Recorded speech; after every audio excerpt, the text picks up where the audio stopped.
২০২৫ সালের আইপিএলের নিলামের আগে প্লেয়ার রিটেনশনে মুস্তাফিজকে রিটেইন করেনি চেন্নাই সুপার কিংস। মেগা নিলামে উন্মুক্ত মুস্তাফিজুর রহমানের নাম তোলা হলেও শেষ পর্যন্ত মুস্তাফিজকে আর দলেই ফেরানোর চেষ্টা করেনি চেন্নাই সুপার কিংস ফ্র্যাঞ্চাইজি। এদিকে ২০২৪ সালের আইপিএলে চেন্নাই সুপার কিংসের হয়ে নিজের অভিষেক ম্যাচ খেলতে নেমে ৪ উইকেট নিয়ে দল জিতিয়ে ম্যান অব দ্য ম্যাচ হয়েছিলেন মুস্তাফিজুর রহমান। সেই ম্যাচে এমএস ধোনির পরিকল্পনা বাস্তবায়ন করে Faf du Plessis, Virat Kohli, Cameron green, Rajit পাতিদারদের out করেছিলেন মুস্তাফিজুর রহমান।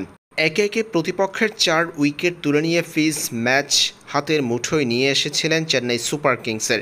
ঋতুরাজ গাইকোয়াড়ের প্রশংসাও পেয়েছিলেন বাংলাদেশের এই পেসার। হাত মিলিয়েছেন রবীন্দ্র জাদেজা, করেছেন মুস্তাফিজদের প্রশংসা।